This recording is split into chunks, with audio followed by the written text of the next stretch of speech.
La narcopolítica ha vencido a los prófugos, ha vencido a los sentenciados que querían volver al poder. Ha vencido de manera contundente. Educación, salud, empleo, a la gente darle oportunidades. Si logra hacer eso, el correísmo estará extirpado de manera casi inmediata. Finalmente ponerle punto final al correísmo y decirle muchas gracias, estos señores ya no tienen espacio en la política nacional.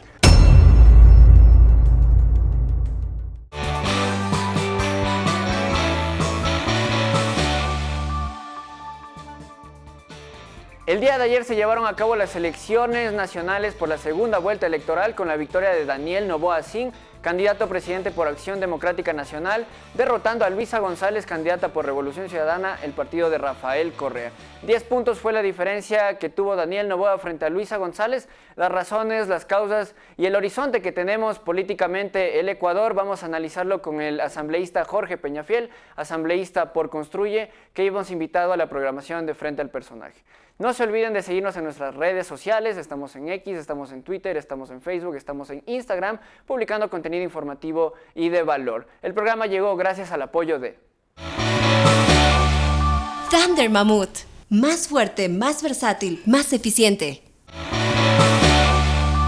Damos la bienvenida al abogado Jorge Peñafiel, asambleísta por Construye, con quien vamos a hablar acerca del resultado de las elecciones con la victoria de Daniel Noboa por más de 10 puntos frente a Luisa González.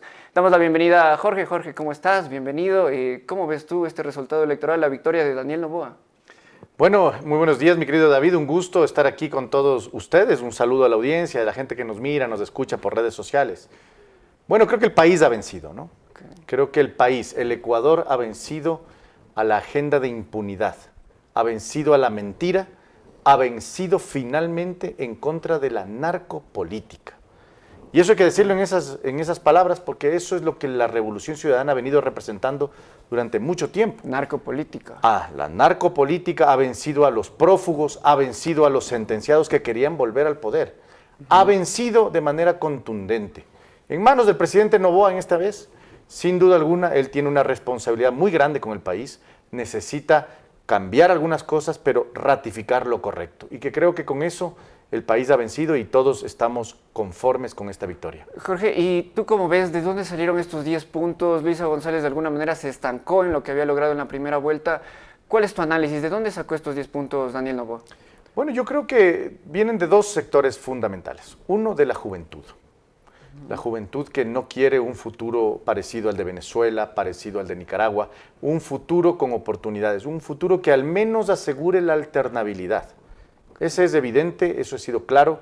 Esos jóvenes que masivamente acudieron a las urnas desde los 16 años, cuando es el voto facultativo, hasta yo diría unos 25, 30 años de edad. Y el otro bloque que creo que también ha sorprendido al país es el de los adultos mayores, que ha dado la votación masiva. Yo vi el día de ayer un volcamiento completo de los viejitos de nuestra ciudadanía. Con bastones en sillas de rueda iban a votar. Iban a votar con ayuda, iban a votar, incluso en los vehículos les iban a dejar hasta casi en el biombo. Es decir, hubo yo diría, una convocatoria masiva de ese pueblo, del pueblo verdadero del país, que más allá de la gente trabajadora, de la gente que estamos entre los 30 y tal vez antes de los 65, normalmente va a votar por obligación. Hoy día vimos a la gente de bien, a la gente que quiere un cambio verdadero en el país. Y eso ha sido expresado, ha sido claro. Esos dos, yo diría, bloques grandes de votos fueron los que le aportaron mucho más al presidente Noboa. Y además, los hechos políticos causados, ¿no? Que también son razones por las cuales la gente empezó a darse cuenta qué es lo que estaba detrás de cada uno de los candidatos. Por un lado tenemos el tema del ecuadólar, que fue un error garrafal de la Revolución Ciudadana pretender cambiar el dólar por estas monedas virtuales, los araucitos y demás. En la entrevista que inició toda esta explosión mediática, ¿no? Del ecuadólar. Tú dijiste ecuadólar, para ser específicos. Sí, de hecho, yo tuve la oportunidad de hacerles dar cuenta a toda la gente de que eso es lo que estaban planteando.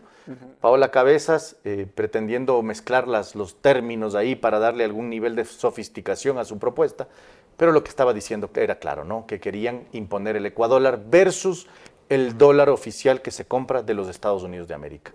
Y el otro evento que creo que también es importante mencionar es el tema de los gestores de paz, Claro. que también fue un golpe mediático muy fuerte, porque la gente no quiere que le estén mirando por sobre el hombro qué es lo que hace, qué es lo que piensa, qué es lo que dice. Vigilando. Que le estén vigilando y después eventualmente controlando, porque el acercamiento inicial será amistoso, el segundo acercamiento será amistoso, pero el tercero será impositivo, el tercero vendrá con miedo, el tercero vendrá con violencia, como lo es en Venezuela, como lo es en Nicaragua. Esas milicias que pretenden posicionarse por encima del interés ciudadano es lo que tenemos que eliminar, y eso le ha golpeado mucho a la candidatura de Luisa González. Jorge, y el movimiento indígena, específicamente su ala política Pachacuti, ¿tú cómo lo ves? ¿Terminó siendo cierto esto que decían que los líderes no representaban a las bases? Al final ese acuerdo que firmaron Luisa González y Guillermo Churuchumbi no quedó en nada porque se ve un aplastante resultado en provincias de la Sierra Centro. ¿Cómo ves tú el voto indígena? A ver, el voto indígena para mí no existe como tal. ¿Por qué? El voto indígena no es un voto que se le pueda diferenciar del voto del ecuatoriano en general, porque el indígena, si bien se identifica con el movimiento indígena, con la cosmovisión indígena, primero son ecuatorianos. Y eso es lo que primó.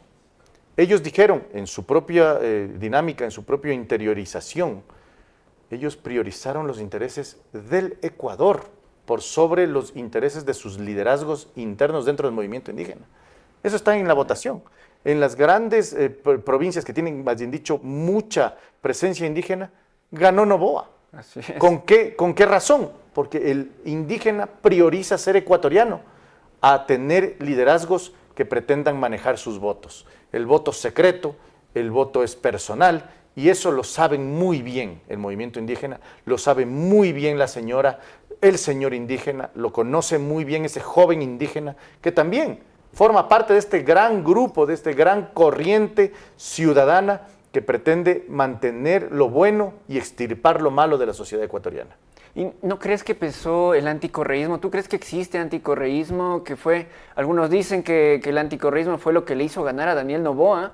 Y yo, ponderando, considerando, veo que el antinoboísmo no fue Luisa González no conquistó el antinoboísmo, sino que los que eran antinoboístas, de alguna manera, apoyaron a Daniel Noboa en esta elección. ¿Tú cómo ves esto, el antinoboísmo y el anticorreísmo? A ver, el anticorreísmo es innegable que existe. Mientras exista un correísmo y sobre todo un liderazgo como Rafael Correa, tóxico, complejo, muy incoherente, dubitativo, a veces incluso, yo diría, exagerado, radical, habrá un anticorreísmo.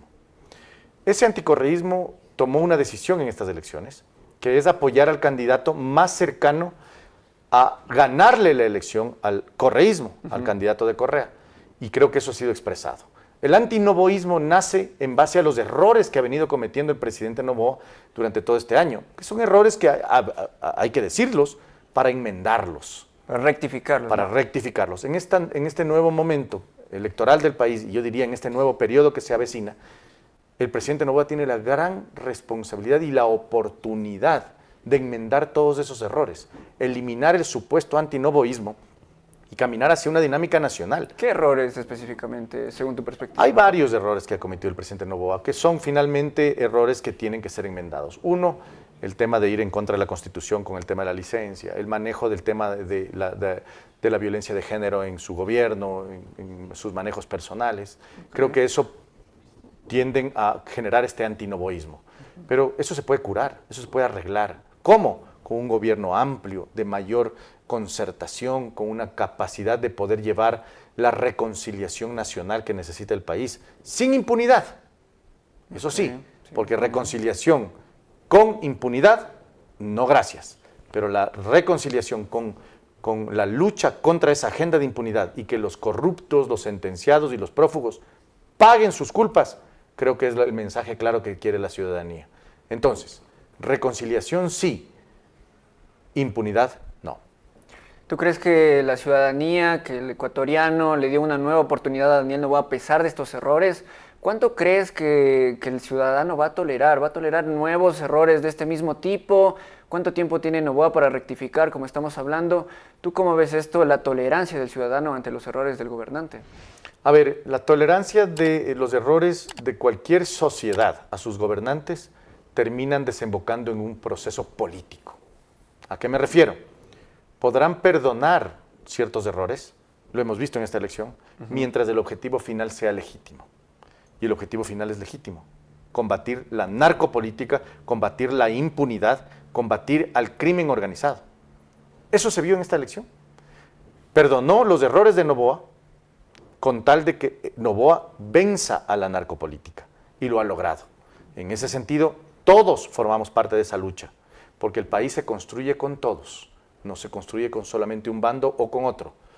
Lo decía Fernando Villavicencio, hay un sector de la sociedad que todavía no cree en la lucha contra la impunidad, pero ya van a creer, poco a poco se irán sumando.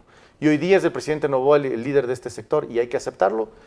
Sin embargo, hay que rectificar esos errores, porque el país sí merece la reconciliación, sin impunidad, pero reconciliación al fin. Jorge, yo te quería preguntar esto.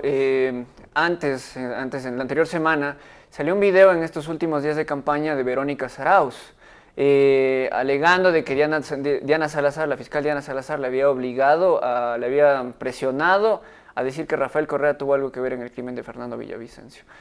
¿Qué piensas de este video? ¿Es verdad? ¿Cómo se dan estos movimientos? Yo no me gustaría referirme a nivel personal. Yo nunca trato la política a nivel personal. Pero en este caso creo que quien ha topado el tema personal es la propia ex esposa de Fernando Villavicencio. Yo lamento mucho sus declaraciones. Me parece que con el objetivo de beneficiar una candidatura que el día de hoy se sabe perdedora, enajenó, vendió, entregó gratuitamente la memoria de Fernando a los intereses de sus verdugos, que es precisamente la Revolución Ciudadana. ¿Fue pagado ese video? No lo sé si pagado o no, pero el interés que estuvo detrás es absolutamente deplorable. Es una expresión verdadera de la miseria humana, querido amigo. Okay. Eso no se hace. En política eso no se hace. Y así paga precisamente este tipo de cosas. El día de hoy, la candidatura que supuestamente se beneficiaba de esto, termina siendo derrotada por más de 10 puntos, por más de 1.100.000 votos.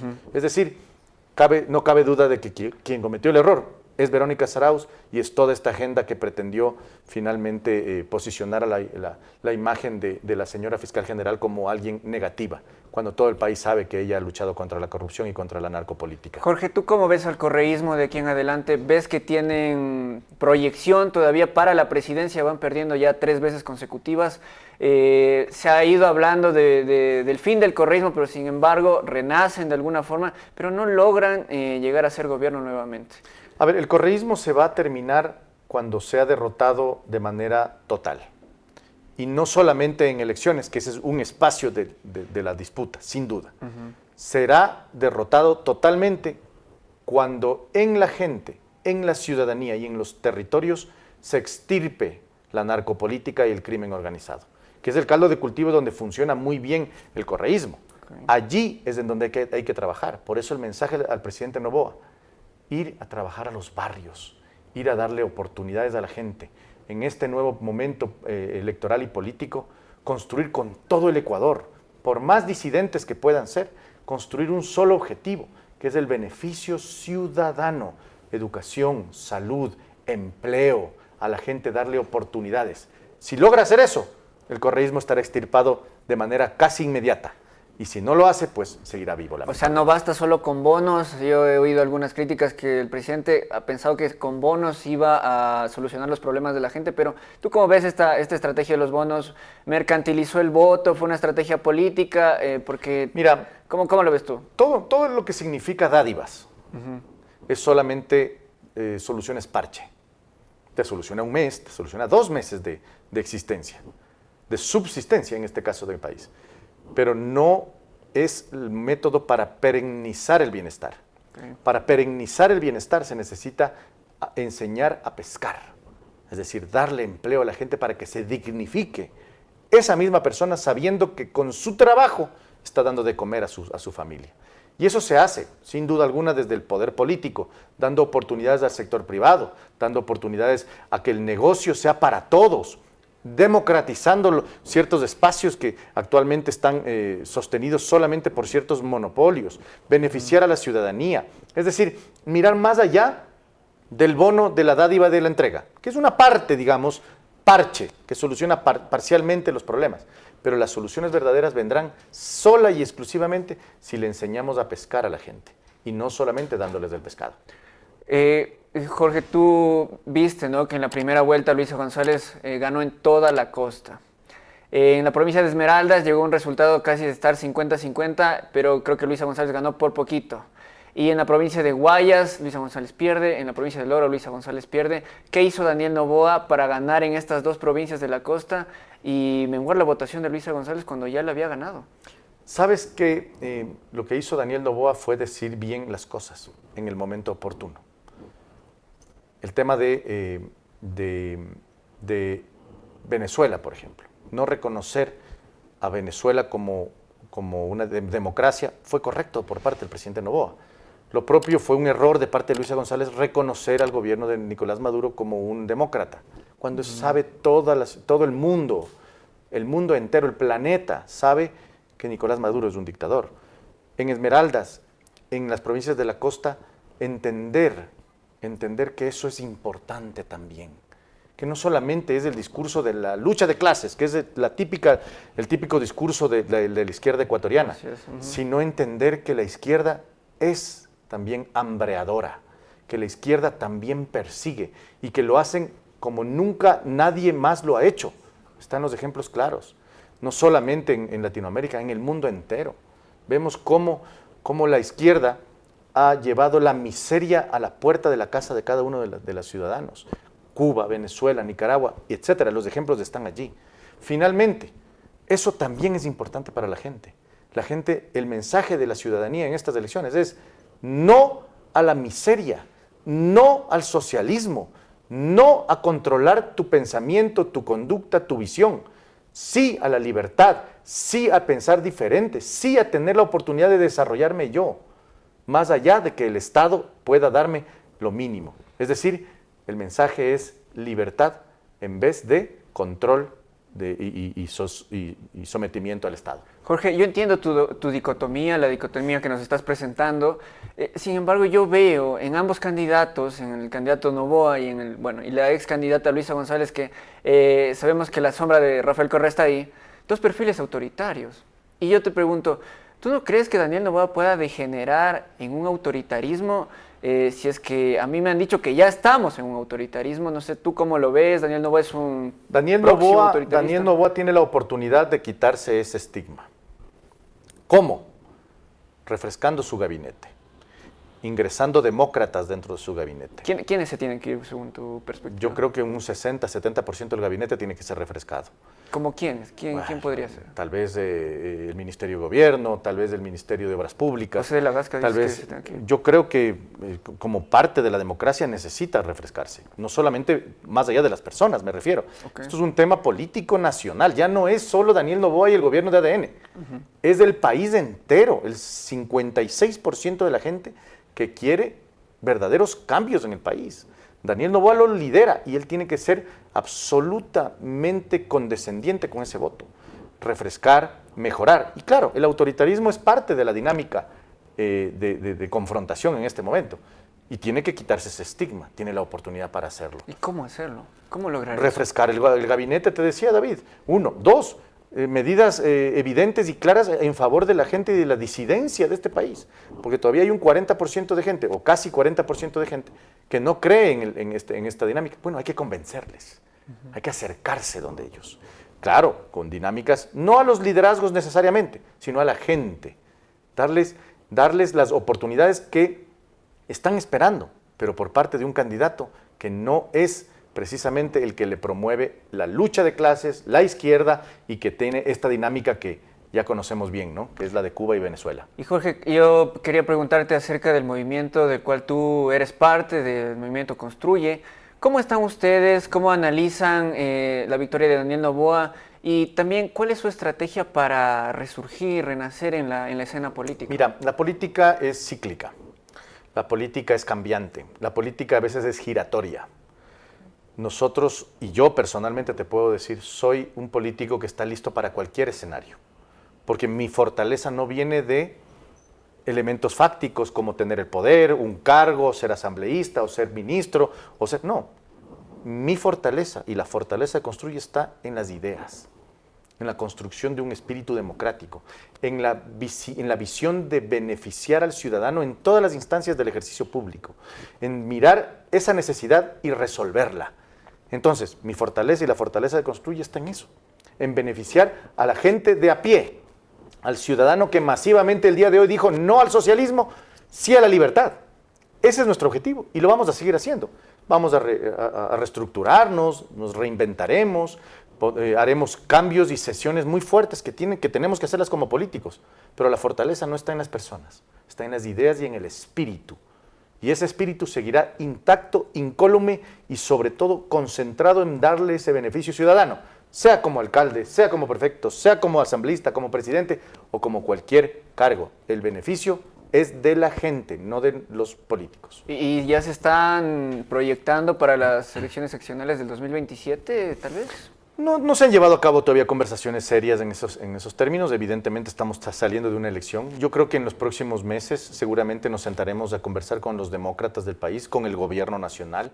Tendremos que tener siempre una línea de comunicación, mostrarle al presidente de la República que aquí, en esta orilla de la cancha, también tenemos capacidades, potencialidades, beneficios para la gente y darle oportunidades, repito, a toda esa masa que cree que requiere el país un cambio en las dinámicas propias de la ciudadanía.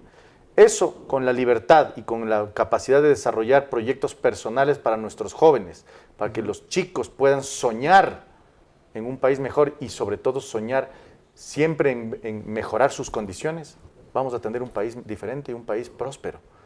Solo así, con la construcción personal, con el espíritu intacto, con los sueños intactos y con la fortaleza y el apoyo del Estado, lo vamos a lograr. Quería preguntarte también acerca de los actores políticos que se sumaron al apoyo a Luisa González en estos últimos días. No sé, ¿tú cómo los ves? ¿Quedaron mal Jan Topi? ¿Quedó mal Guillermo Churuchumbi? ¿Cómo ves estos últimos? Vemos incluso el apoyo de Yombriel, el cantante de reggaetón. ¿Cómo queda la gente que apoyó a Luisa González en estos momentos? Bueno, yo de Yombriel no podría hablar, pero finalmente él no es político, él solamente es un artista que creo que es importante y tiene sus opiniones políticas. Ajá. Pero como político no es, digamos, una voz autorizada para hablar de política. Por lo pronto, esperemos que no sea candidato eventualmente de la Revolución Ciudadana, que podría darse también, ¿no? Pero Jan Topic. Ahora, sobre los políticos que dieron el apoyo, creo que hubo mucha ligereza en su análisis. Creo que se confiaron de elementos que no eran reales. Siempre habrá la certeza desde el espíritu. Si tu espíritu te dice que es lo correcto, pues es lo correcto. Ellos dudaron de esa situación y el espíritu de la ciudadanía. Cometieron un error garrafal y creo que el día de hoy están pagando las consecuencias, cada uno desde sus espacios. De aquí en adelante, ¿tú cómo ves el panorama político? ¿Crees que Daniel Noboa la va a tener fácil para gobernar con la asamblea que tiene la primera minoría de Revolución Ciudadana? Yo creo que la dinámica política va a terminar decantando en donde la gente presione que tiene que decantar. En principio, el presidente Noboa va a tener el apoyo y el respaldo, yo creo que de la gran mayoría de los ecuatorianos, ya lo tiene, y eventualmente de la Asamblea Nacional. Uh-huh. En el camino nadie sabe lo que puede pasar. La Asamblea Nacional es un espacio donde muchas personas buscan intereses personales y que estos intereses personales se vuelvan realidad legal, una realidad política. Y yo no podría decir nada respecto al futuro porque no conozco, no sé cómo va a terminar decantando eso, pero que en principio el presidente Noboa va a tener la oportunidad de desarrollar una agenda de país, creo que va a tener la oportunidad. La Revolución Ciudadana está muy golpeada después de estos resultados. ¿Está partida? ¿Tú lo ves partida? Yo creo que está partida no solamente en 2 o 3 pedazos, sino que está partida en la médula, que es el mensaje que dan a la gente. O sea, en el mensaje están destruidos, en el liderazgo fundamental y primordial de ellos están destruidos. El liderazgo de Rafael Correa está visto ya. No es un liderazgo que pueda volver a retomar el poder nacional, que pueda volver a retomar la agenda nacional. Ya está en un declive y tiene que aceptarlo, él y los adeptos, para reinventarse si es que quisieran mantenerse en política. Y si no, pues evidentemente desaparecer, que también puede ser un posible escenario, ¿no? O sea, ¿es el momento de olvidar a Rafael Correa, que el Ecuador supere a Rafael Correa? Yo creo que ya hace muchos años debimos de haberlo superado. El día de hoy, lamentablemente, quienes se mantienen en esa dinámica es precisamente la Revolución Ciudadana. Equivocadamente, con muchos problemas, creo que ya ellos mismos tienen que hacer un mea culpa y identificar sus errores. No me gustaría mucho hablar más de eso, porque eso le corresponde a ellos. Yo no soy asesor de ellos, nunca estaré cerca de ellos, soy un anticorreísta fiel desde el inicio hasta el final. Lo he sido más de 15 años desde que el correísmo está en el poder y creo que el día de hoy vemos con muy buenos ojos la construcción futura. No solamente de un nuevo momento, sino de finalmente ponerle punto final al correísmo y decirle muchas gracias. Estos señores ya no tienen espacio en la política nacional. Jorge, ¿te vamos a volver a ver en la papeleta electoral? No lo sé, no lo sé. Yo soy un político, como te decía hace un momento, que desde cualquier trinchera voy a estar. Mi compromiso no es con una candidatura, con un partido solamente, sino es con la democracia y con el liberalismo de este país. Porque el liberalismo de este país necesita representación, necesita alguien que le diga la verdad a las personas en la cara. Y para eso sí voy a estar. Si voy a estar no en un cargo, si voy a estar o no en una papeleta, no lo sé.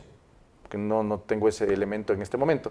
Pero sin duda alguna este perfil está aquí, dispuesto a luchar por el país y por el beneficio ciudadano, repito. Okay. Para que le pongamos dinerito a la gente en el bolsillo, para que pueda trabajar dignamente, para que pueda tener oportunidades de salud, de educación, de poder tener al menos la seguridad que sus hijos pueden crecer sanamente en este país. Y para eso cuenten conmigo desde cualquier trinchera.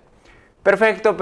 Entonces, contamos con Jorge Peñafiel para seguir con esta batalla política que desde todos los frentes estamos dando. Y nosotros también, como Frente al Personaje, estamos intentando comunicar y dar un mensaje esperanzador a la sociedad. Te agradecemos, Jorge, por tu presencia.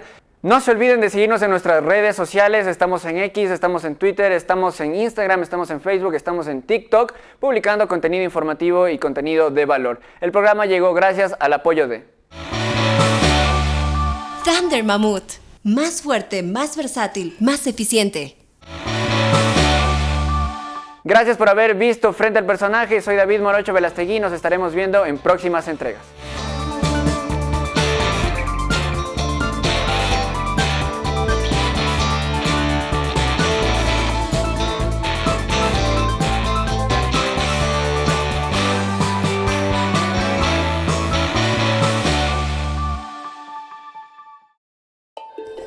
Él es Baltasar Ushka, el último hielero.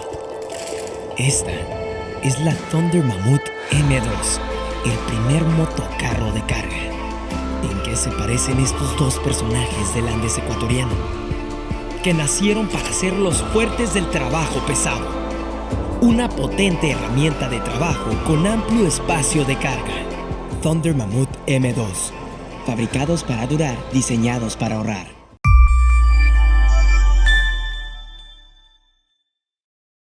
Los criterios de nuestros invitados no representan la opinión de este medio de comunicación.